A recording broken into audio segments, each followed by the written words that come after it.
I mean, it's afternoon here, but good afternoon, everybody. It is the May 2/4 long weekend here. It is Monday. Hope everyone's been having a great long weekend. This is episode 3 of the L Section podcast. Anthony, how are you doing today? I'm good, bro. How you been? I've Ah, been man. chilling.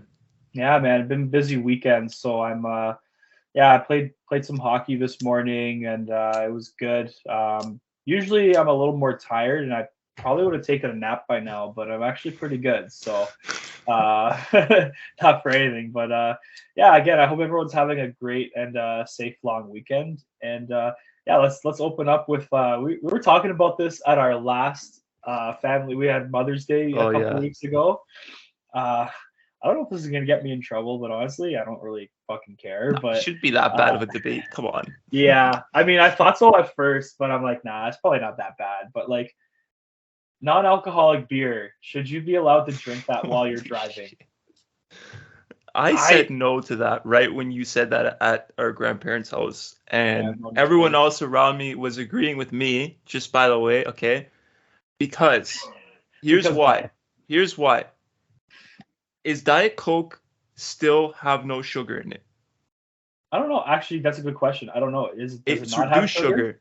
So Reduced sugar. non-alcoholic beer is actually reduced alcohol, like really I strongly thought it's like reduced. 0% alcohol, like no It's alcohol at all. I looked it up. I did some Okay. research on it. Some of Mhm. most beers that say they're non-alcoholic actually have like a 0.5% non-alcoholic alcohol Okay. percentage. We know most beers have like a 5 to 8% alcohol That's fair. percentage, Okay. but yeah, you still get alcohol in your system. Like I you mean, hey, can come man. back from the AA meeting and still have some alcohol in your system while going home. You're not no saint after that. I'm telling you Oh right now. God. You know what though? My whole thing with that was, and I think there probably will be some people taking this the wrong way, but like if you're completely sober and you want to drink a beer, like you have no, like again, zero alcohol in your system, I don't see the big deal in that. Like I just I mean, I know everyone's different, but personally, like I just don't really see the big deal in that. But I mean, drinking and driving is like No, nonetheless we though. don't condone that. We do No, no, not no. condone drinking and driving. Driving. Please It's drink just responsibly. Do yeah. not do any dumb shit like that, please. Just drink in the car when you're parked in your driveway though. Maybe not when you're on the road. No, I'm totally kidding. But um Don't. Adrian is clearly a bad influence right now. Don't listen to this guy. no, like I mean, all jokes aside, like yeah, like no, drinking Yeah, and driving's bad. Nobody should be doing it. But I honestly I believe what you said too, because obviously like you did your research on that, and that makes sense. Like I just thought, it either had like no alcohol in it, or like again it's just limited, so it's like less. You can probably stay yeah. sober longer, right? Oh yeah, for Um, sure. I just find like I don't know, like my opinion on non-alcoholic beer. I just think it's weird. It's like going to like a steakhouse and ordering a salad. Like Yeah, like I don't understand. If you're gonna just drink, like if you're gonna drink like a Budweiser, drink like a real fucking Budweiser, not that fucking 0.5%. okay, but there's also like people like me who like personally I still drink, so I'm not saying like everybody is still categorized in. I'm not categorizing people, but like there's people like obviously people who have drinking addictions and Yeah. it's kind of an alternative Well, for them. I mean, I don't see how it would be an alternative if there's still 0.5% alcohol in it. I mean, you can't even in Ontario at least you can't even drive if you have a 0.5% point 0.05% alcohol in your system. So yeah, but like for people that are like trying to quit drinking or like have an addiction to drinking, I feel like it's suitable for them. Also, people who work out a lot or are very fit, they probably don't want that alcohol content in them because alcohol does restrain a lot of like blood flow and stuff like that. So yeah, no, I yes. could see how some people drink it. That being said, though, there's people like me that still work out, and I fucking drink a lot. You know me. When I'm at Nonno's house, I Yeah. don't mean to drink like that, but and Nonno comes with the our Oh, grandfather comes with a big Jesus. grappa bottle, and he's always like, "Okay, who Oh, wants grappa?" every time And it's just Adrian's like, Grappino. "Fuck my life, bro." I'm Oh like, "Yeah, man. give it to me, bro. Give it to me, And bro. I'll take that shit the any day. funny the funny part is about that is like he encourages like Grappino like every time, and a lot of us drive to his house and it's like no, it can't be fucking shit faced driving home. Like no, you'll be fine. I'm like whoa man, geez. Yeah, because in his day, So you could funny. fucking smoke a cigar at fucking 13 years old, have a beer with you or a vodka with you or grappino with you. No one gave a shit. Yeah. Well, I gotta tell. I think I told you guys a story when I was there, but when I was in driving school, like in high school, way back when, there was the driving instructor or the teacher I had, like when we did like the in class thing. Um, the teacher was like told us this story that like he was maybe 18 or 19 or something, and he was like driving drunk and he drove his car into a ditch and like somehow got out like without any serious injuries. And then this was in the 70s, by the way. And he said a cop saw him in like the car in the ditch. He came up to him. He's like, "Are you okay?" He's like, "Yeah, I'm fine." He's like, "Oh, do you want to drive home?" Like back then, they didn't give a fuck, No. man. Like they were. I've heard some other crazy stories too, but like I don't know if I wanna put people's names on here, like any kind of jeopardization, but things were just so much looser back then. Like that, I mean, again, drinking and driving is a serious thing. It kills a lot of people. Like I knew someone who, I pretty much grew up with for a lot of my life. I went to school with in like elementary school and high school. Actually, no, high school she went to another town, but grew up a good portion of my life with her, and her older sister like almost got killed by like a drunk driver, and it was like serious, like 3-4 year recovery. Like it was a serious like injury, and it was very devastating. So um like I that's why like I was just I just joke around about stuff like that, but like I've seen it affect like people close to me, and it's pretty serious, right? So I mean, I know there's a lot of restrictions on a lot of things now that I don't really agree with, but that is one of them that's like impaired driving is serious. Mhm. Like even if you smoke weed and you get behind the wheel, like yeah, like people That's bad too. argue it's still bad, right? Like it's still not good. People are like, "Oh, you're more focused and all," but like you're still No, you're impaired, not. right? You're So not. Trust me. Like I've yeah, had friends. I have friends, and again, I won't name names either. But I've had friends. I've been in the car with them, by the way. oh boy. When they Well, were I have stories smoking after too. weed, and then they went Mhm. to drive, and I'm like, "You sure you want to put like three other people's lives in jeopardy when you're in the car with me?" And they're like, "Bro, don't even worry about it." At that time, I was young. I was like 18, 19, and I didn't really think anything of it. So I just kind of went with the flow. Luckily, the guy, he was careful. Like he wasn't one of those people that are impaired and they do dumb shit with the car. Like he was actually careful and like he's considerate of that, and I appreciate him for that. But at the Mhm. same time, it's like, bro, like you're gonna put me in a car with you. I expect you to hold my life with some responsibility, right? My life is in your hands. Two other, three, four other, five people, whoever, how many in the car, right? You have their lives in your hand, and it's like you can't be doing that. Like, no, whatever you want to do in your car, okay, that's fine, as long as no one else or me is in the car with you. You do whatever you want, because at the end of the day, the only life in jeopardy is yours. But Mhm. I Yeah, mean, and other people. another thing I look at too is outside of this whole smoking weed and drinking stuff is we see situations like that Marco Muzzo guy. Oh God, He was a yeah. really rich guy throughout Toronto and the GTA. How he decided not to get into a limousine that his dad sent for him after he got off from the airport, pissed drunk. Okay, Yeah, from his bachelor and party. he's like, "No, I want to go in my own car. I want to drive. I want to do this."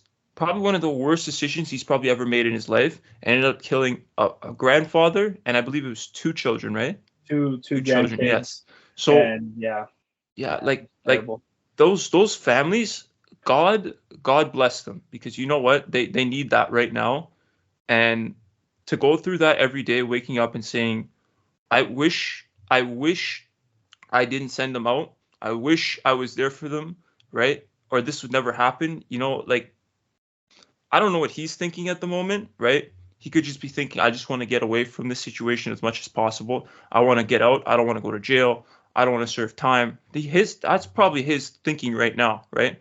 But if I'm Yeah. him right now, your best bet is, you know what? Why don't you advocate for stuff like this and say, you know what, like you shouldn't be doing this. This ruined my life. This did this. I shouldn't be out here. I'm one person who knows how that is because I made that mistake myself and I regret it every day. Whether he actually regrets it every single day of his life, I don't know. But something like that, you can't tell me you feel heartless enough to do it and not regret it every day. Yeah, I mean, you know what's the even worst part about it too with that, Anthony, is like he's out of jail now, and that was Mhm. only did like a not Did even an nothing. 8-year fucking sentence. Not even 8 years he did. He killed 3 people, Yeah. and severely injured a fourth, right? And the worst part was like the father of the kids, he was on like suicide watch for like the longest time, and he took his life last year or like 2 years ago, I think. Yeah. And yeah, like that one still like to this day like gets me really like upset and emotional. And like I remember I found out like the father of those kids like took his life, and I was like devastated. Like I mean, I don't want to speak for Marco Musso there, but I think I mean, you got to be a real sack of shit to not at least have a little bit of remorse what you did. I Yeah. think I Oh mean, yeah. I've seen pictures of him coming in and out of the court, and you can tell he's distraught, but it doesn't matter. I don't feel bad for him. He could have easily again made a responsible choice, and like I agree with what you said too, Anthony. Maybe he can be using his time now to to advocate for against drunk driving, and like because a lot of people do that. There's a lot of people that were ex drug addicts Mhm. and drug dealers, and they advocate again for people that are with addiction, trying to help them, right? So he should be doing that, but I totally agree with you. But the unfortunate part is he won't, and just for him life will just go back to normal. um like, and even like we were talking about like your friend there that like that was like under the influence too, like when he was driving, like like I'm guilty of it too. Like I've drove drunk before. I've drove high, like with like weed and stuff, and it's not right. And I was 20 and like my early 20s when I did it. I regret it. There's some days I'm like I could have, I mean, it wasn't far distances, but that still doesn't matter, right? It could even just be down the street, right? And you can still, Mhm. you know, I would, I don't do that anymore. Like I don't, I quit smoking weed like 2 years ago, and I, I don't really drink that much anymore either. So I kind of just cut that stuff out of my life to prevent that stuff. And yeah, it's good though because some people learn from it. Like you learn from it, right? You build from it. And some people just like Marco Muzzo just didn't learn from it until something bad happened, right? Hmm. It's always until something bad happens for those type of people that then they start to really realize it. Sometimes they Yeah, don't realize it, like they do stuff and they think, okay, I got away once, I'm free now. I could do it again and I'll get away with it no matter what. They think they're invincible, right? And yeah, those are the people that then they need a second coming to really realize, okay, I gotta stop now. Like I can't be doing this. But yeah, to go back to your point, like to advocate, to learn from your mistakes. I mean, that's part of being human, right? We gotta learn from mhm, our mistakes and move on from them and just be better than what we were before, or at least try to. I mean, for Marco Muzzo, it's gonna be difficult to be better in his situation because he yeah, just basically his actions ruined the whole family, right? yeah, And you can't take that back. What is done is done. The father's gone, the grandfather's gone, the children are gone. I think the wife was left, um, the mother of the children and the daughter of the grandfather, or I mhm. don't know if she was the daughter of the grandfather, but I yeah, think she's a she daughter-in-law. I don't remember if yeah it was the daughter-in-law, if she's like a daughter-in-law or something, but yeah, man, yeah it was just terrible. I still remember it clear as day when that accident happened, and like just And they were from Brampton. They lived literally down the street from me. Like there was a girl I was dating at the time that lived on the same street as the family. And like we were talking about it when it happened, and we were all like really just upset and like sad, and it was just terrible, man. It was just like it just again, that one still to this day like really affects me because like it again, you just tore up a whole family like that, and Mhm. it's they're never gonna get it back. It's sad to think about, but It very, yeah. you, you just gotta you just gotta move on from it, right? hmm In life, that happens. Like drunk drivers are probably the most unexpected things you can expect, right? Um, hmm things happen out of nowhere, and they could be good or bad, right? Like I could be driving on the 400 near my house, and without even knowing it, a drunk driver could just hit me out of nowhere. Like that's how unexpected drunk drivers are. You can't Yeah, calculate those. Like they're just there, they just right? happen.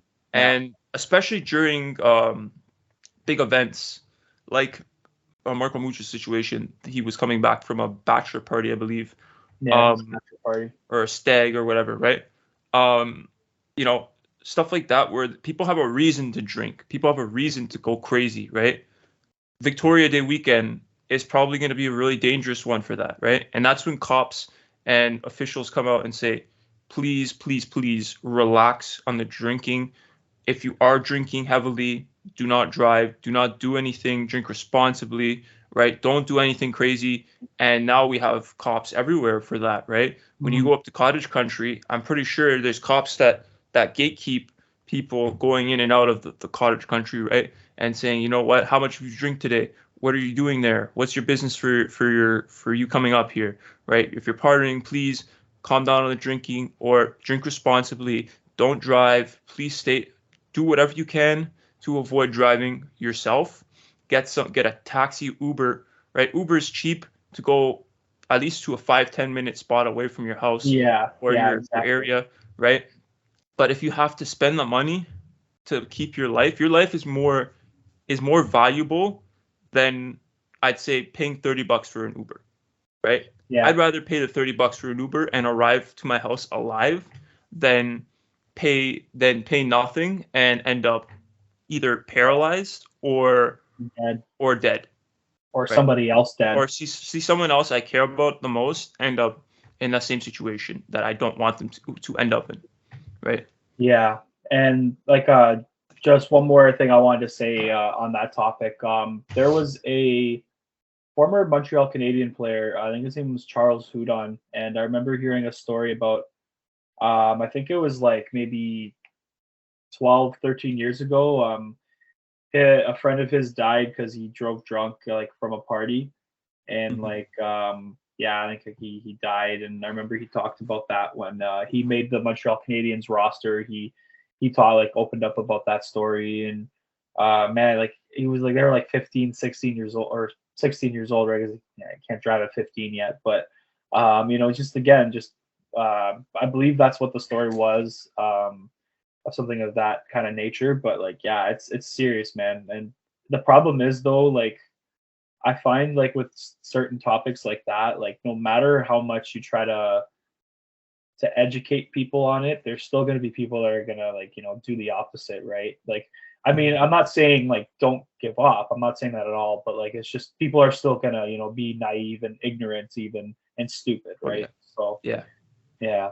Yeah, so yeah, man, just again just wanted to again just to tell people too, like, just don't drink and drive. It's a serious thing. Or don't smoke weed, or or if you're impaired on any other drugs, just don't get behind the wheel. It's not worth it, man. Like, Do it responsibly. yeah, if you're Moral of gonna the if story: you're do it gonna do responsibly. that stuff, hey, like I had my years where I did a lot of that stuff, but like again, I did it a few times. I'm not proud of it, but um didn't do it going forward, right? So that's our little message for everyone out there. So um, yeah, so there's another thing that's been going on in I think in Hollywood is there's like a writers strike. I didn't even know honestly that Mm-hmm. writers for Same. these big movies and TV shows I didn't know that they even had a union, but apparently there's a strike going on, and which leads to this. But Seth MacFarlane, obviously, everyone knows who is the founder and creator of Family Guy. He is going to be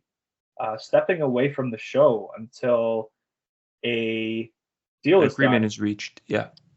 Yeah. So I've heard certain things like that where certain producers of shows and stuff like that, like like the Seth MacFarlanes and guys like that, where they're going to step away until things get done. But that's a really big one because obviously, like, I'm a I'm a huge Family Guy fan, and I mean, he's obviously taking their side, and it's just crazy. I didn't even think something like this would happen. I didn't even know they even had a union, right? But again, you learn new stuff every day. So Well, I mean, it's California, so yeah, that's yeah. true. Everything's liberal over there. So, Not to get political, but it is what it is, right? It's true, right? But I mean, actually, you know what though?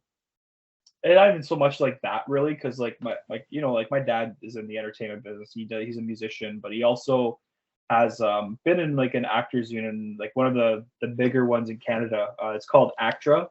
So like you pay, it's a union where like they give you job like work and stuff. So I'm kind of not surprised that they do that. That kind of went down though with the writers, but that's crazy though, eh? Like they're like a lot of shows are gonna be like um really like slowing down. But I mean, honestly, it doesn't really matter though. Like we were talking about this before. I just find like the creativity in Hollywood is really bad, like at an all-time low. I mean, Hollywood's very like disgusting as it is with all the stuff that's come out in the last 10 years about them, Mm-hmm. that they've been hiding for years, and there's still a lot more that we don't know about. But um yeah, I just think they really lack creativity now, and um just they're just it's just shit. Like the quality of these shows and movies now, a lot of them are just dog shit, like just straight Terrible. up. Like I don't know how else Especially to say it. these remakes that we're getting now, these reboots. Like, I've only seen a few good reboots. Like the one I was gonna mention to you earlier before we recorded, Hmm. Top Gun. That Top Gun was Yeah, actually sick. Like that movie was everyone loved fucking it. I unreal. loved it. If you've watched the original Top Gun, like you obviously know the backstory between everything, and Mhm. they did a good job of introducing, Goose and his son, and the flashback to past and present. Like it was very well put together and brought back a lot of memories from the old one. But Mhm. that being said, like there's also been some terrible ones. Like the Star Wars series has just kind of been Oh I'm a big god. Star Wars fan, and Oh really? I I didn't know that. hate I hated some of the, like, after the seventh one. The seventh one wasn't bad. I would not put it at a high tier than the first six that they made. But I want to say that the seventh one, after that, down the drain, terrible. Like I could not I can care less to watch it. Obviously I'm gonna watch it to kind of keep up with the storyline and everything, but like I don't want to watch it. Like it's so boring. And then they throw in these like extra TV shows and extra movies. Oh, this is the backstory to this and that, and you have to Yeah. follow up with that. And those little like fill-in ones, like they're so boring. Like they made one on I remember back in 2016 or 2018, they made one about like what happened to the Death Star before they Mhm. blow it up in, I think it was the Empire Strikes Back. I could be wrong. Again, a lot of people are gonna be like, "Oh, you don't know Star Wars, you know this." Like, shut the fuck up, please. Shut Okay. up, nerds. No, I'm just kidding. I watched all of them, I swear. Okay, but they tried to make one where it was like, okay, yeah, this is the girl that goes in and she like got the Death Star plans and exposed it to the resistance, and they went in and they blew up the Death Star. It's like, okay, I watched it. I could not pay attention to the first like half an hour of the movie. Like I couldn't watch it anymore. I shut it off, and I realized after, because after like a couple years, like they show it on TV after, I realized like, okay, the ones that are shown on TV are like the less popular movies. I Mhm. could tell it was a less popular movie because it was on TV already. Like no one Yeah. likes it, so they're just gonna throw it on TV to boost the ratings and get more money out of it because they It's know it was shit. it's Disney brutal. knows it was shit. Disney Di- knows when something is shit. Like, most trust me. Yeah. Well, to be honest, most of the things that Disney has done lately have been pretty shit. Oh Like yeah. recently, I watched we didn't even finish it, but Cass and I were watching the new Peter Pan movie. Mhm. Well, Peter Pan and like the new one that just came out. Like it sucked. Like I after a half hour, like she was falling asleep, and I was like, this just fucking sucks. Because Peter Pan has had like this movie didn't have any music, like the Oh yeah. traditional, like it was like Jude Law, like I love Jude Law, but just he was not a good Captain Hook. Um, I mean, like I know there was a lot of controversy with the Black Mermaid. Like personally, I don't really care about that as long as Yeah. you're qualified for the job. Yeah. Like that's how I If think you're a about good it. actor, you're a good actor, right? She No was one's, no she one's. was okay, right? But Yeah. I didn't really care too much about that. I know there was like a lot of outrage about that. I'm like, honestly, with my whole thing about that though is like, you know what? I understand you want to be inclusive and all that, but like, you don't need to announce it. Just be inclusive without like having to say, "Oh, we're gonna have a Black Mermaid," or "Oh, we're gonna do this." Just do it. Why do you have to like tell the world, right? People will notice it, right? Without Mhm. you doing like saying something. I don't know. I just think it's like it's just stupid. Like again, like going back to that whole thing, like Hollywood's they're just running out of ideas and just like there's just no creativity and then they do stuff like that where like they just have to rely on this whole like being diverse thing to try to get ratings. But like I just think it's great, but also where's the quality of the stuff sucks. Like I'd rather watch a good movie than one that's gone like Oh woke yeah. and it sucks, right? So I don't know. I that's why I don't really watch much TV anymore. Like yeah, when movies come out in the movie theater, we like to go watch them, but we're really selective because there's just a lot of them just suck now. Like a lot of the movies are just dog shit. I don't know how else to say it. Like they're so bad. No Speaking, creativity. They've run out of yeah, like ideas. They just bring back these old shows and movies. you want to make a Brutal. TV show and a movie that's good, you have to put in the effort. I'm sorry to say this to like film creators, but if you want to attract an audience, you have to be creative. Creativity is Yeah, key to making these things. Like you have to be original. Like a lot of them are just copy and paste now. Same with music. Like a legit. lot of music I hear, at least from the hip hop era of that or the hip hop department, which I'm very into, it's just a lot of copy and paste stuff, copy and paste, right? It Once all a sounds rapper the becomes a same. certain level, it sounds the same, right? When an actor or a movie franchise or series becomes or TV show series becomes popular, it's just copy and paste, copy and paste, copy and paste, right? So you just got to be creative. Like it's actually probably so easy to be creative because people are getting tired of the same old shit. I know that for a fact. For a Yeah. fact, people are getting tired of the same old shit. It's evident between the both of us. We are both Mhm. saying that this stuff is just terrible, right? Yeah. And then when something good comes out, it's like, okay, yes, thank you. We actually have something good. I'm willing to watch this. Like a lot of these actors that are getting roles now are actors that were in shows that didn't even know if they were gonna do good yet. They were indie Mhm. shows, indie movies, right? Yeah. That just blew up. Like Yeah. that one South Korean one. I never watched it yet, but apparently it was really good, and it won Good the game the or no. Well, Squid Game was one. yeah. That's a TV show, and I Yeah. watched it. I enjoyed that a lot. Parasite. I think that came out in Oh 2017 and yeah, won yeah, yeah. best picture, I believe. Right. Um, Yeah. and It it was was really apparently good. really good for a South Korean movie, outside of the mainstream Hollywood, right?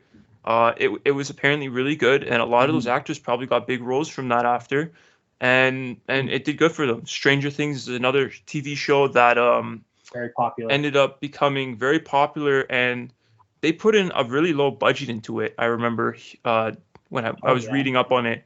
I can't remember. It was somewhere in like the low, like under $100,000, and it ended Really? up, yeah, I believe Wow. so. I'd have to double check that, but don't take my word for it. But yeah, I believe it was a really low budget and ended up blowing up. And a Mhm. lot of those actors ended up getting roles. Noah Schnapp, one of them, he plays a character in there. what's the other guy's name? Gat Matarazzo, or Gat Madrazo. I can't remember. I'm trying to remember these guys off the top of my head. No worries.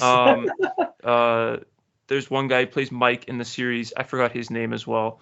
But he, like, all those guys I see in like movies now. Like, it's actually, I'm actually proud of how the series turned out and how they ended up getting big roles, but they got big roles from that, and it ended up blowing them up.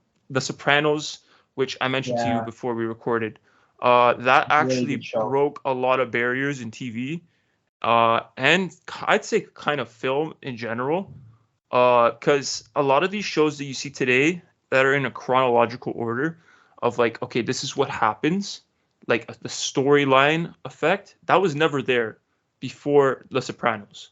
If you watch any show before that, it's a new episode with a new agenda in every single episode with a new Mhm. plot, right? The old plot does not relate to the new plot.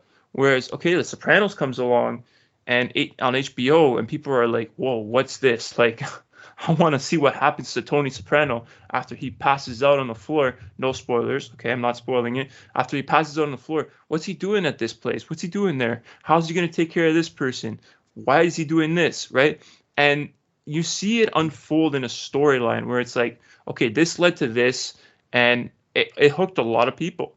And I guess other people in Hollywood, other industries in Hollywood, production companies ended up catching on to this and were like, okay, this is the new thing now. Chronological film and TV. We got to put a storyline out there for it because that's what keeps people watching, right? And Mhm. not only was it interesting in that way, but the creativity that came out of that was original. Like, you never see, if for those of you that watched it, right? In the description, the summary of the show, it mentions this, so I'm not spoiling it for anybody. But it's a mob guy going to a psychiatrist. That is not allowed in the mob. You do not go to a psychiatrist. Real mob members have exposed this. I'm going off of what they say. I'm not in a mob, okay? Just because I'm We Italian don't know doesn't mean I'm in the anybody. fucking mob, Yeah, okay? we I don't don't know have anything about that anybody. life, Our okay? I don't know family's clean. anything. I'm just going about my day, all right? Um, Real people in the mob though that defect from it and have come out and told stories, have said like, you go to a psychiatrist, like, that's like ratting out to the cops, like, Yeah. as a mob member, and that's not normal in the mob life. I'm pretty sure they got also real mob members to talk about these things and help lay out the plot for the show too. So yeah, like, you never see that, and that was what made it interesting as well. It's just seeing all this stuff. Also, the jokes they crack in the shows are hilarious. Like, I wish I could say them on here, but like, they're just they would not be acceptable today. Like, Yeah. but they were really, really well thought out. Like, you would never see anyone saying this stuff today in this day and age Mhm. with the way, cancel culture and everything. It just wouldn't happen. But it was really thought out well. Mhm. Sorry, buddy. Give me 1 sec. I'm just Yeah. gonna. Yeah. Give me 1 sec.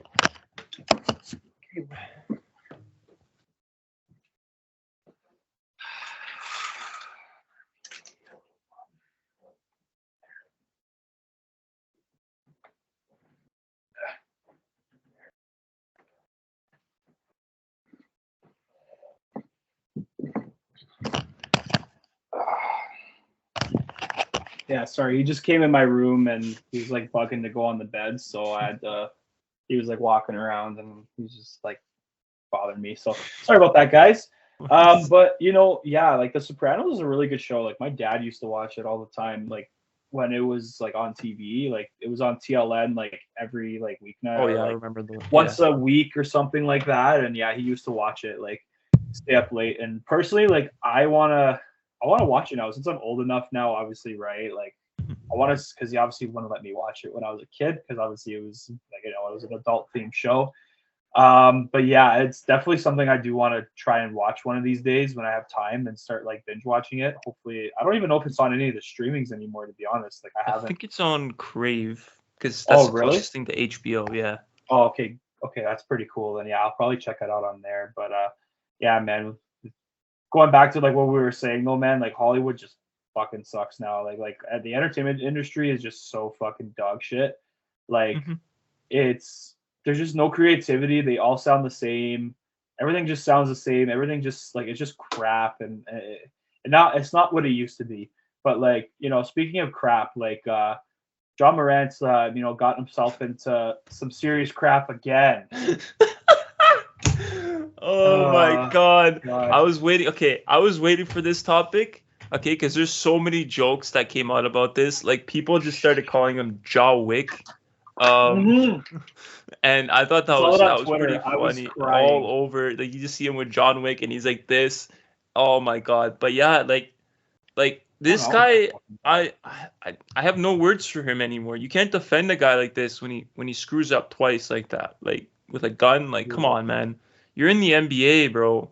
Yeah. You got your whole life set for you. You have what most kids, most adults would dream of.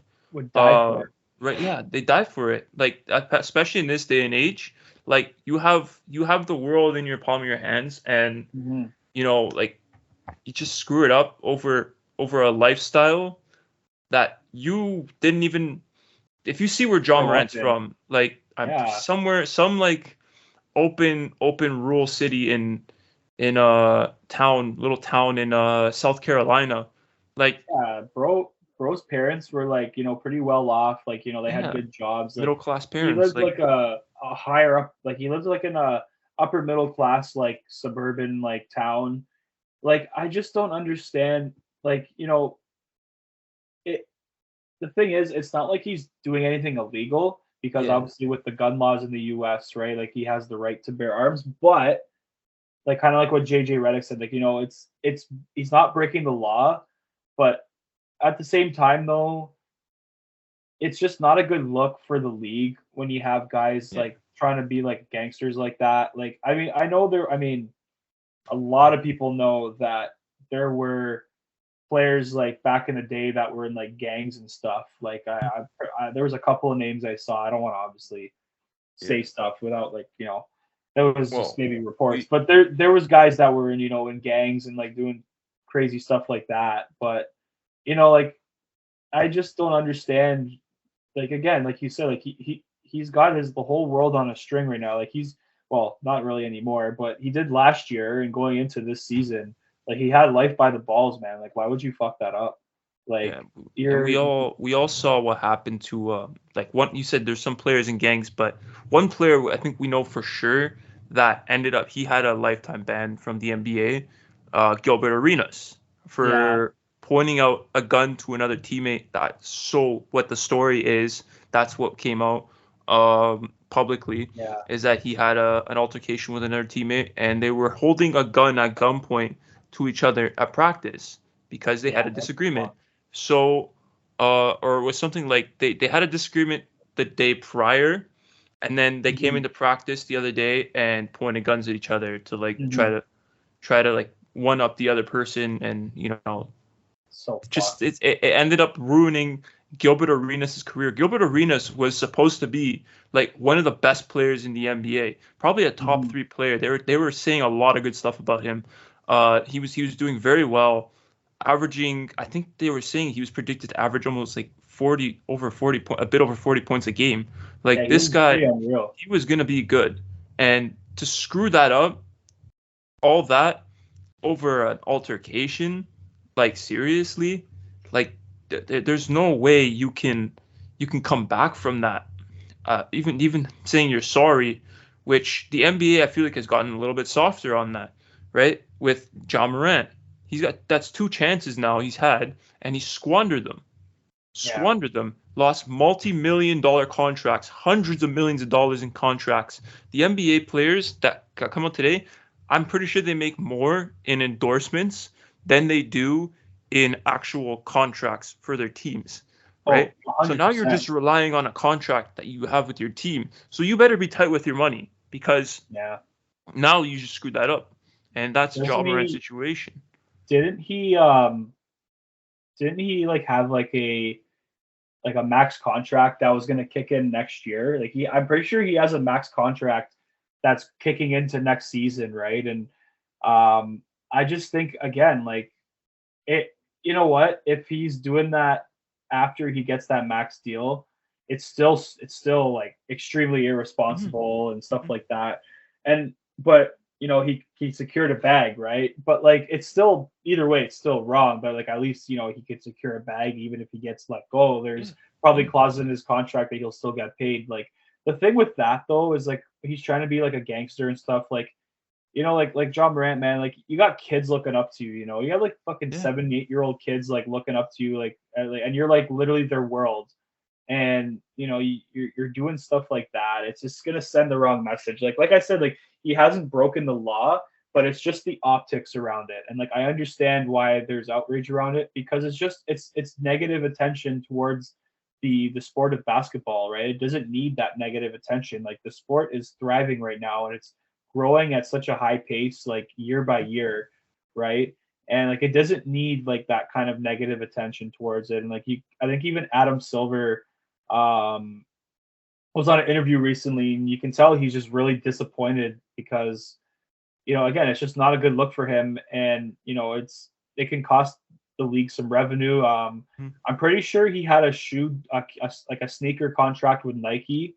It might be like getting pulled off the shelves. Like he's serious about that. Yeah, like I might have heard like his new shoes that were supposed to come out aren't available on the Nike website, like to pre-order anymore or something like that. I saw, but just a message to John Morant: get ready to learn Chinese, buddy. No, I'm just kidding. We got to do that in the next podcast. All Chinese NBA squad, and then we just lay out a whole bunch of players that are going to be in China next season.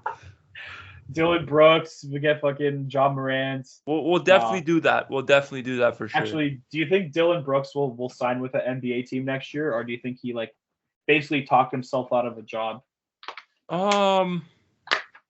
That's a debatable topic for sure, but yeah, I feel like he will, only because although maybe offensively he's probably not the best option. I mean, he's a 3-point shooter, but at the end of the day, like he does provide some grit to a team, which you need in the playoffs. So yeah, obviously he has some spot as a role player, but I don't think he's going to be like a first option player considering the problems he causes on the court, right? Yeah, like being a starter and stuff like that. Like I think he's just going to go back to being like an NPC basketball player. To be honest, like he really man, I've never seen. Like not just in basketball, but I think as in sports in general, I've never seen like even media talking heads like dunking on this guy any chance they got. Usually they're pretty well, I don't know. Stephen A. Smith likes to run his mouth a lot, but like he's on ESPN, so yeah, exactly. But like I've never seen so many media talking heads like commentators just just dunking and humiliating this guy, man. Like any chance they got. Like I mean, he was talking shit about LeBron and like he really fucked around and found out. Like that was bad. Yeah. You don't poke the bear, and he's like, yeah, I'll poke the bear whenever I want. You want a I'll definition of fuck around and find out? That whole series was fuck around and find out. I was honestly like, I gotta say to Dylan Brooks too, he made that series fun. I was like, I didn't get a chance to watch a whole lot of action, but just the reaction from like social media and like just watching highlights of it, it just made it fun. And like, I gotta give the man credit. Like he made it fun, even though he kind of made himself look like a clown at the end. But he made like it was entertaining, and it was because of him. Because LeBron's not going to go out and try to fight people like that. He's not like that. He's a legend, right? He's not going to try to pick with these bums, right? Like that are like barely playing in the league, right? So yeah, man, it was definitely a great series. But yeah, like speaking of the Lakers though, do you think they're done? They're down 3-0. Boston's down 3-0. What do you think? It's pretty debatable, but I think the situation is they don't have a center. So, like, obviously everyone jokes about the Lakers. Oh, Lakers need a center. Lakers need a center. In this case, they probably do because you have the Joker right there, Nikola Jokic, just dominating them right now. But yeah, like the Lakers, it's going to be tough to come back from 3-0. I don't know how they're going to do it. We've seen LeBron pull off the impossible when he's had his battles with the Golden State Warriors several years, on and on. The 2016 series between the Warriors and the Cavs is probably the most memorable one because they were down. Cleveland was down in that series, Yeah. and they came back. That's the definition of it was 3-1. Okay, not the Leafs. Like that was the first. It was 3-1. That one too, but Okay, we don't talk about that. Now it's No, the we don't Bruins, need to talk so about yeah, that. we don't talk about the Leafs anymore about that. But yeah, Talk about the LeBron's been through that situation where his team's been down tremendously, and he's a very experienced player. On the other hand, he is not the whole entire Lakers team, even though he carries the team most of the time, right? Yeah, Um, he can't uh, carry as much anymore. I yeah, find he he can't has score like AD, so 30. like it's kind of hard to say he's carrying, but at the same time, it's like he's LeBron. Like Yeah, he's three four he's years he's done ago the though. impossible. 3 4 years ago he was carrying the Lakers. Like Mm-hmm. now he's like almost touching 40. Like I look at it, like I mean he's still averaging like 22, 23 points a night, which is still really good, mind you. Yeah. But I think he just can't do it like he used to. Like Mm-hmm. 5 years ago, like the 2018 playoffs, LeBron was probably one of the best performances I've ever seen from an athlete, like I've ever seen in my life. Like again, Cleveland had no business being in the finals that year. Like Boston should have won in Game 7 in that conference final. Like Cleveland had zero business being in that final, even though they got swept and it was like kind of like it was a crappy final. But like he was just unbelievable that year, right? But now again, Yeah. 5 years later, he's almost touching 40. You can't really do it as much anymore, right? But Yeah, well, I mean, you are right though. he's got He his has, championships at the same time too, right? But yeah, yeah. continue what you're saying. Yeah, no worries. You are right though. He's been in a lot of those situations before where they've been down and come back, but I don't know. I think again, like you said, like the Lakers don't have a really strong center, and then you got to deal with Jokic every night. Like it's fucking hard. So I don't know if they're gonna do it. Yeah, no, Yeah. it's really hard in his shoes right now. Again, he has his rings. Like at this point, you can just try your hardest to be as great as you can possibly be. If he's going for another championship right now, that's good. That means he wants to be good. And there's the ongoing debate: is he better than Jordan? Is he better than? Is he the best? Is he the GOAT? Right? And he broke the point record. Like that's incredible. He broke the point record held by Kareem for decades, right? And he did a lot of amazing things. So maybe championship wise, he's not on the same level as say Jordan or Kobe, but he definitely is like one of the greatest of all time. So you can't throw him out of the debate of the greatest of all time because he is one of the greatest of all time, if not the greatest of all time. And I'd say he brings a lot more to the table than say Jordan or Kobe. Really, yeah. That's like a really hard debate though. Like I've talked to some people like who's better. Like it's really hard to say because like the 80s were and the 80s and the 2000s to like the 2020s for how long LeBron has been, in the league. It's definitely was a different era of basketball. The game has changed so much over the years. I mean, if somehow miraculously the Lakers come back, win the series, go to the finals and win, he's got 5, right? And Yeah. I think that'll put him in an even closer range of that GOAT status. I still think he's the second best of all time, obviously, like no doubt about it. I just think Michael Jordan had more of that killer instinct, in him, Yeah. and I've seen a lot of people talk about that. Like LeBron, like obviously people are scared of him, and people have always been scared of playing against LeBron, but it's not like Michael Jordan, right? Where you didn't know what was coming that night. Like LeBron, like he's, you see him on social media, you see him more as like the human, right? Like back then, there was no Instagram, there was no, You know what Jordan Twitter. was, yeah. Yeah, you didn't know what he was like, and you didn't know what was going on, right? So like it's, I think it's just different in that way, and but at the same time though, again, like different generations, it's really hard to say. I mean, Jordan obviously is going to have the edge, I think, because of the championships. It's just again like that killer mentality he had. Like no one really in sports has that anymore. I mean, there's a few guys that do, but Mhm. yeah, like Michael Jordan was just a very, very special athlete, not just, as a basketball player, but just, overall.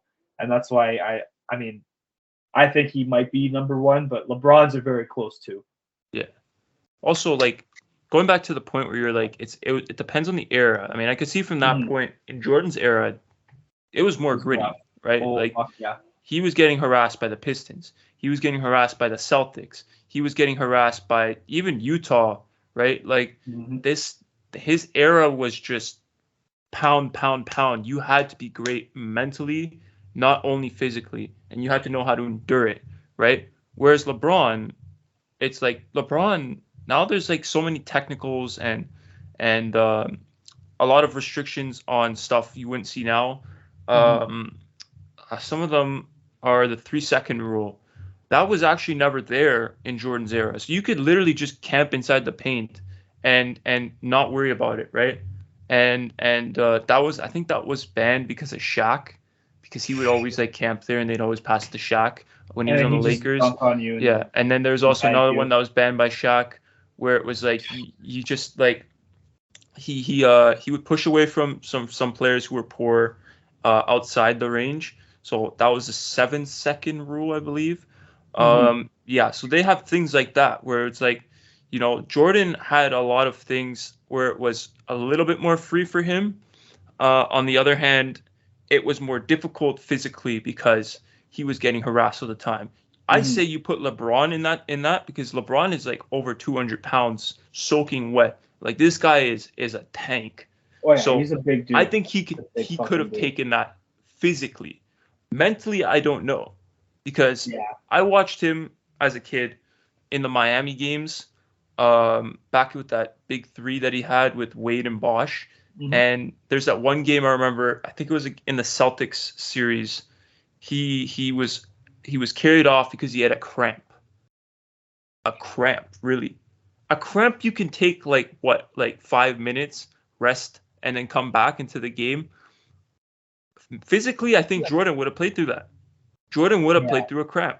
Kobe would have played through a cramp, right? We don't talk about Kobe enough. Kobe played through a foot injury. Pretty Like sure he that's had how like bad it a was. fucking. I'm pretty sure Kobe was playing through like an MCL sprain or like an Yeah, Achilles, fucked up like Achilles or something these like that. guys were tough Yeah. mentally. They were Yeah. tough mentally. I would have put them in the NHL too, honestly. Yeah. Like that's how Oh yeah. mentally tough they were. The NHL Mhm. players are mentally tough and physically tough. That's how they were back then. You got hurt, you wanted to win so bad, you would play through a goddamn injury. Now Yeah. it's like, oh, load management. Oh, oh yeah, I gotta sit out this one. And I understand athletes go through a lot of strain, a lot of stress. I'm not saying play with a broken knee or play with a broken leg or play with a broken finger, right? Play with a concussion. I'm not saying that. I'm just saying like it's hard to debate this stuff because the era, right? Like you were saying before, it's the era and the style of play that was there at that time period. Hmm. And it's hard to say, right? Each player is a product of their environment. So, Hmm. um, yeah, it's I gotta say it's hard to debate that, but I feel like LeBron would still do good in that era, Yeah, for sure. I physically mean, speaking. yeah, I think he would too, but yeah, it's just the way the climate is now too, right? Where people don't, like if you're in a situation like that where you're injured, right? Like the medical staff will more than Mhm. likely not let you play. Obviously depending on the seriousness of the injury, they won't let you play. But I mean, there's been like I mean NHL playoffs. The one thing I love about the NHL playoffs is like after the Stanley Cup finals are done or like after a team gets eliminated, you hear about like what like fucked up injuries the players were playing through. Like I remember like 2 years ago when the Habs made the finals, and after they lost against Tampa, there was like again they talked about the injuries of the players that they were going through, and Shea Weber had like a broken. wrist and like a fucked up ankle, and he still played the whole playoffs through it. Carey Price had like his knee was messed up, like it was just insane. And I think even last year, Valerie Nikushin on the Avalanche was playing through like a broken ankle or something like that. Like I broke my ankle before, and I was barely able to fucking walk. I can't even imagine putting on your a skate and like pushing that hard, right? Like how they do. It's just crazy. Like I that's why honestly I love hockey the most is because just the intensity that these guys have is just like next to nothing. And the even crazier part is they don't make nearly as much money as guys in the NBA, Oh the yeah. NFL, even Major League Baseball. But they just play through everything. And it just tells you how much they love the game, and it's not just about, making money. They just love the sport. And I find too, I remember we were talking about this earlier last week. I think Damian Lillard was on like an interview like a few months ago, and he talked about how he doesn't like how the new NBA, like how the culture is in the NBA, how when he was coming into the league, the early 2010s, like you really had to, even if you were a fifth or sixth overall pick, you really had to, still prove yourself, right? And you have vets on your team that would be like, hey, you're a great player and all. You have a great resume, but you have to, you still have to prove yourself. You still got to sit on the bench. You gotta, we're the vets. We run this team, right? And that's how he learned. Dame's a little bit more old school, right? And he was talking about how a lot of these players now, they get drafted and right away it's like, oh, you're the face of this franchise. Like, oh, Yeah. here are the keys to the car, Even right? Like, it's not right. Like, and that's why do you think there's things with like why John Morant is acting out and stuff? Because yeah. the Memphis Grizzlies drafted him, and they said, here, you're the face of the franchise. Here's the keys to the Lamborghini. Fucking have at her, right? So Yeah. It's he's not wrong. I mean, who better to say it than him? I mean, if you've seen oh yeah, I Damian love Lillard's, Damian if you Lillard. heard Damian Lillard's backstory to how he even, came up, how he was growing up. He grew up in a rough neighborhood, I believe in Oakland, close to Yeah, Oakland, California. Oakland. Yeah. Um, he went through like I think he was robbed. There's a story about him getting robbed. He was like punched in the face or something, and like Oh my god. growing up, yeah, like it was it was a rough life for him to get to the NBA, and it's players like that that really appreciate it the most. The Hmm. players that have had to grind, like actually grind. I'm not saying like players like John Morant who were like, okay, they had a steady life, family life, environment around them was steady. They weren't brought up in a bad neighborhood. It's the product of the environment. I feel like too, Hmm. where players are more appreciative of things than other players. And when you bring up someone that's more grateful, that really had to say, you know what, I have nothing to lose. I'm gonna grind my hardest. Damian Lillard is one of those guys. Hmm. We're back to your point where like John Morant, right? John Morant, he just sees this as okay. I got more money, right? Yeah, I've lived my life that's in the a middle thing. class family, steady home, steady family, right? I'm happy, but this made me even more happier, and now I can go out and do whatever I want, right? Hmm. I'm Yeah. gonna do whatever I want. And like you said, he got the keys to the Lamborghini too early, right?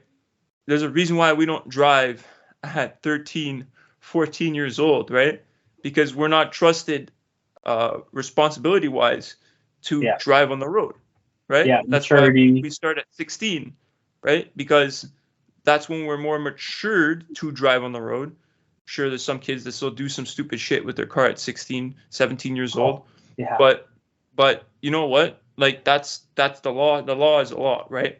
And it says that we're acceptable enough to drive a car at that age. So when to take that concept into John Morant and Damian Lillard's point, right?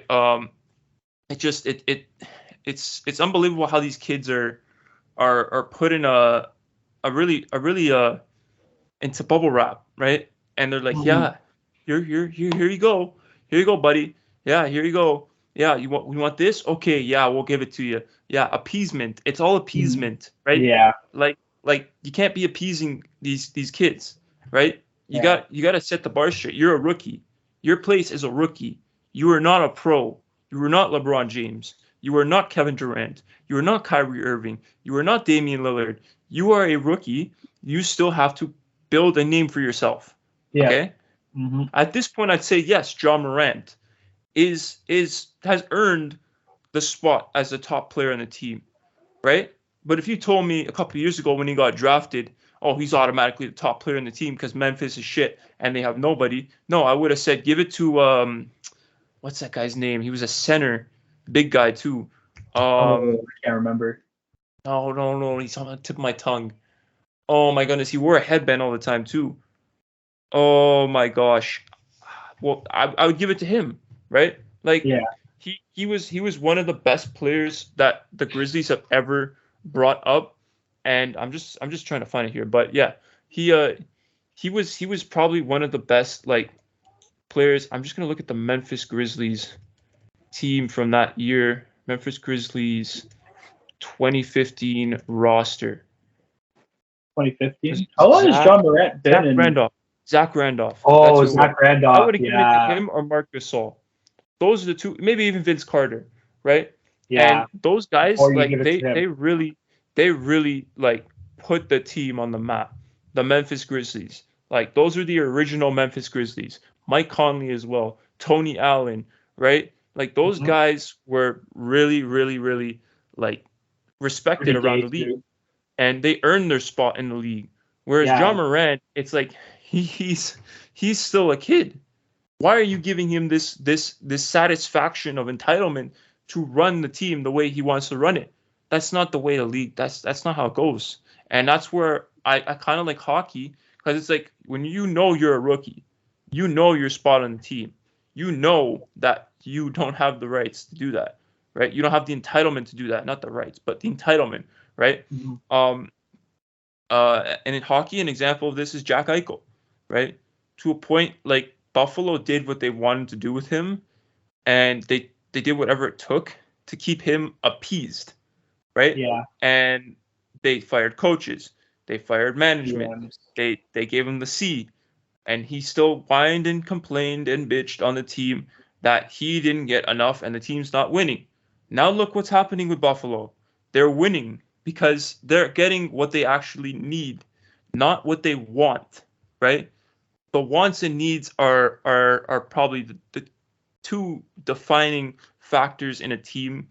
And when you have what your team needs rather than what your team wants, it works out better. Hmm. Yeah, I mean, yeah, like he year after year with him. I remember every end of season press conference with Jack Eichel. It was like he was always like very vocal about like them not being good and him being frustrated. And I understand like, hey, like these guys just the main objective of being an athlete is you're playing to win, right? But um like you said, they did everything. Like they fired coaches and GMs and traded players and like did everything they could. And then eventually he just had enough and asked for a trade. But like, I mean, hey, he's doing good stuff in Vegas now, right? He's on a good team, and although I really do not like Vegas, but they're a good team, and he's playing good on that team, and that's that, right? So Yeah.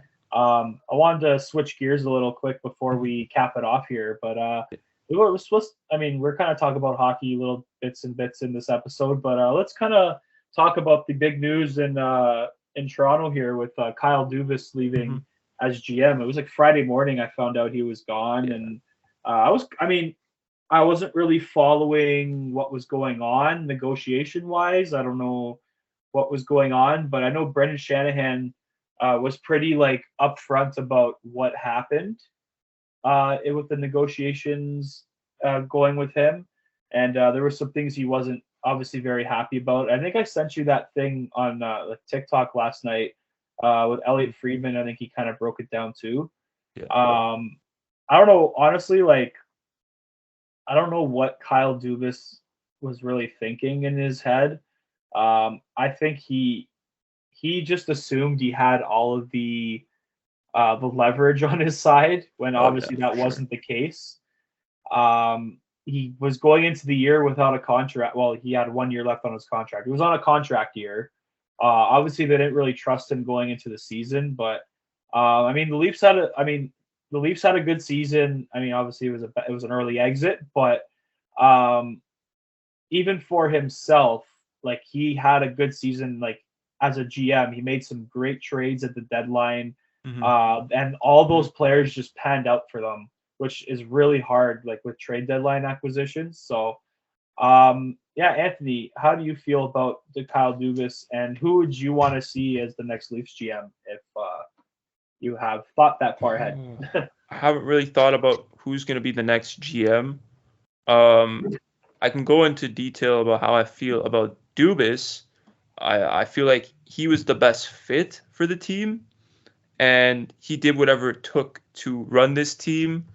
Obviously, having to give up a lot of key assets like Rasmus Sandin, just as an example, right? He had to get rid of Campbell.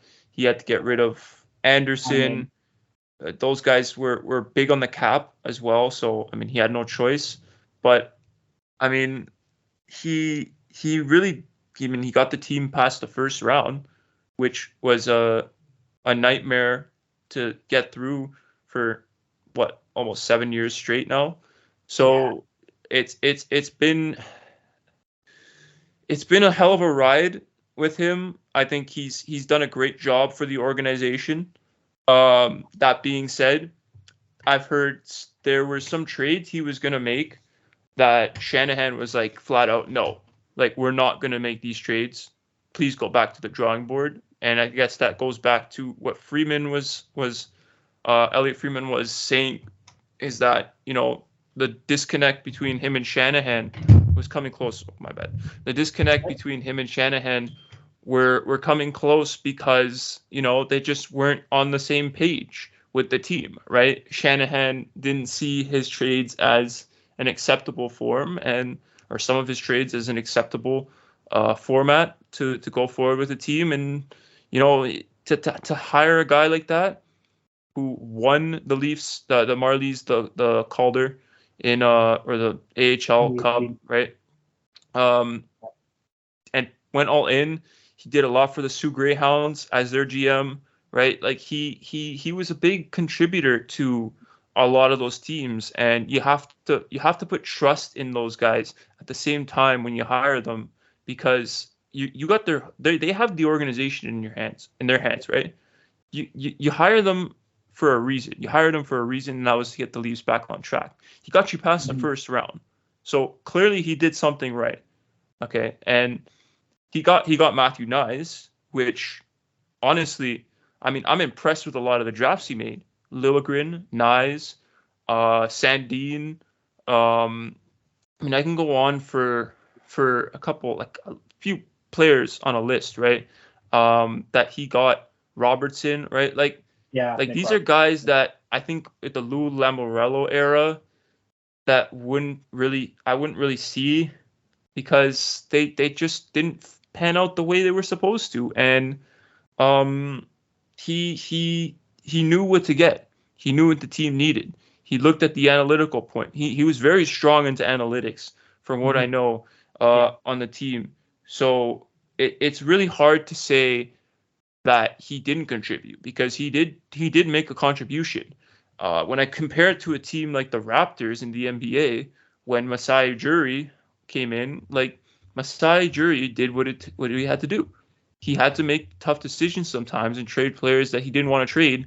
But if it was to benefit the team and get them to their goal, then do it, right? Like it's tough to see a guy like that go. But I mean, even Masai Ujiri makes mistakes, right? Like we saw some trades this year that he made, and not a lot of people Well, agreed with them, right? Like trades he didn't they make just too. weren't benefiting the team. They were only holding them back, Mhm. which I feel like Kyle Dubas wouldn't have done. But at the same time, if Shanahan sees it that way, then I have to put trust into the organization and be like, okay, then it wasn't right he wasn't the right fit for the team, clearly. But I can't deny that he didn't do anything for them. Of course. You very well said too. And some takeaways I have from the Kyle Dubas era in Toronto, like as GM, right? Because obviously he was handed the keys when Lou Lamoriello left to go to the New York Islanders.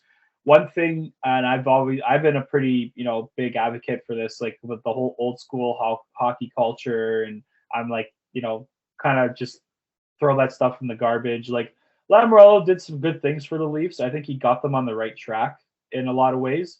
I just again very old school guy, and just kind of like Marc Bergevin in Montreal, where just very old school, and again no analytics, development team, development team, right? Like developing players, like not very in their language, right? So Kyle Dubas being a younger guy definitely brought more of like a youthful or younger way of thinking for the Toronto Maple Leafs, which was definitely helped them over the years. That was definitely a good thing that he did, was making the culture in Toronto a little bit more up to date, right? And kind of like what the current like Habs management regime is doing. They're trying to make the Habs more up to date culture wise. The in the dressing room, every way to think about it, right? But Yeah. some things I do have to say, maybe he could have done better. The way I think the cap management at times was a little bad. With Nylander, Nylander, Marner, Matthews, and signing Tavares, big contracts. Although I gotta say Nylander's actually on a really good contract right now with the way he's been playing. I think it's just those three guys. I wouldn't even consider Nylander because he's on a steal of a contract, but Matthews, Marner, Tavares, really tying up their cap, right? And they've had to lose guys like Campbell and Zach Hyman and even Freddie Anderson, who was still a really good goalie for Carolina, right? Like it's really prevented them from improving the team. But he's kind of I think he kind of mismanaged the cap at times, but also at the same time, something that we can't really blame him for is like the really hard cap, or like you want to call it the flat salary cap in the NHL right now, where it's not drastically going up because of the revenue isn't where we all thought it would be or where it should be, right? So that definitely doesn't help. But sometimes you kind of have to be a little bit more frugal with your spending. I guess that's the word to use. But obviously those Matthews and Marner are his two best players. You gotta pay them, right? But maybe again Tavares, although the Tavares contract, there's only 2 more years on his contract. Every time I see Tavares play, I don't know if you agree with me, but I think he looks really slow out there. He can't really play center anymore. He's just going to be a really. He's just getting old. Yeah, he's getting old, right? And I mean, he only has 2 years left, so they're kind of lucky that it's not like in the beginning of the contract. But that's going to be one that's going to come off the books, and it'll help them. Again, Nick Robertson and Matthew Nyes are both really good young players that the Leafs have, so that's good that they have those two young guys, and they're really good. I think they're going to be amazing. Like if Robertson stays healthy, and Nyes too. Obviously, he got injured in the Florida series, but I think they'll still be okay. But it's just a lot of questions going forward. Do you trade Mitch Marner and try to make a big splash to kind of shake up the team? Like I was talking to some Leaf fans earlier, like after they got eliminated about this, like I think the Leafs have to make a kind of like a Kawhi Leonard like trade, like Masai Ujiri did 5 years ago, right? Where it's high risk when you're trading. Obviously like DeMar DeRozan was a franchise player, high risk but high reward, right? I think that's something the Leafs would really have to do. Yeah, like the core four was definitely hinted at with Dubas. I don't know if they're still going to be able to pull that off, if they still want to pull that off. I'm seeing guys like Nylander or Riley that are more at a target to pull off from the core four. Not so much Marner and Matthews, especially not Matthews. Like that's your crown jewel of the team. Like you don't get rid of a guy like that.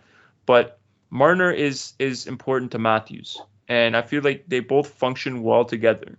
So to pull those guys away is a no-no. Nylander and Riley, on the other hand, I mean, I don't see a reason to pull Riley out because he's your top defenseman, probably your Yeah. best defenseman. So I wouldn't pull him out. That leads down to William Nylander, and Nylander is probably a sacrificial lamb for them because right now he put up 30 plus goals this season. He's been stellar in the playoffs. He's always been that guy that contributes the most in the playoffs from what I've seen. And you never expect him to because he's like he used to be an under 30 goal scorer and now all of a sudden he's got 30 plus goals this season and put up a hell of a run in the playoffs, back-to-back playoff series, or last playoffs and the years before that. But like he's been incredible, and you can't say okay, like William Nylander is not a tradable player. He is a tradable player, and I feel like they can get a lot of guys for him. But on the other hand, it's like what are you getting? What do you need to get? You got to look at what you need to get first, and then pull the trigger. Because I feel like when Dubas was there, he already knows what they need, right? And I'm looking at it right now, and I'm seeing defensemen and goaltending. Now, right now, Samsonov is playing the best. Matt Murray needs to go. Like he is a walking IR spot. Okay, that is one of the mistakes I would say Dubas made is signing him, because we saw it with Ottawa. He was getting hurt, and he knew that. And I don't know why he would pick him up. Maybe he saw, okay, this guy won back-to-back Stanley Cups. Like we need a guy like that. And that's a debatable point, but I think injury-wise, with the Leafs' depth issues on goaltending, you can't have that. So that is probably a mistake of his. Also, not drafting enough goaltending to really bring up. The Leafs never really brought up a goaltender. Like they've always been signings, at least recently, from what I know. Right, the last probably good goaltender they've brought up is Felix Potvin. Like he was the only one I know from what my dad's told me. They drafted. Right, like that they drafted, developed, purebred Leaf. Right, he was not signed, he was not traded. Right, he was developed by the Leafs. Yeah, you know, was one thing though. They did draft Tuukka Rask, but we all know how that went, right? But that would have been, that would have been their goalie for years, man. If only, fucking Raycroft, man. Jesus Christ. I will have to circle back to what you're saying about the core four. That you may not agree with this though, but I think you would have to trade Marner to get some significant pieces, to get other players, again, defensemen, or a top six forward that's that has grit, because that's what the Leafs were missing in the playoffs, right? I keep Nylander. He's honestly so under the radar, but I don't know why you Leaf fans hate on him so much. He's actually such a skilled player, man. I've watched some of his clips here and there, and I've kind of studied his game, and he's not very physical, I know, but he gets paid to just pure goal scorer, right? So I would keep him. Again, he showed up in the playoffs and he played really good. Even in that Florida series, scored that tying goal with less than 2 minutes left in the game. I remember, although they did lose, but you know what? He had some clutch moments, and he's again almost pretty much a 40 goal scorer now, right? So that's hard to get rid of. But the Leafs are really in a tough spot right now. But it's going to be a very, very interesting offseason, though, to say the least. Yeah, I'd like to see what happens. And again, I'm not counting the Leafs out yet. They still have the team in front of them. They still got their guys. They'll make the playoffs. The issue is are they going to rebuild, or are they just going to go for someone who's similar to Dubas that can make things happen and agree with Shanahan? Yeah, that's all it comes down to. Yeah, if he doesn't see eye to eye with his boss, right, with Shanny, then who knows, right? Well, I think we're going to wrap it up today, though, guys. Again, this was a really good episode. We had some really good conversations. Anthony, thanks for coming on again. No problem. Also, don't forget to like and subscribe to this video. Also, give us a follow on Instagram, Twitter, and TikTok. We got all of that going up. We're trying to be as, active on those platforms as much as possible. And again, we're going to try to do weekly episodes. We didn't do last week. Things got a little busy, but today's the holiday and everyone had time. So um, again, happy May 2-4 long weekend, everybody. Thanks for joining, and we'll see you next time.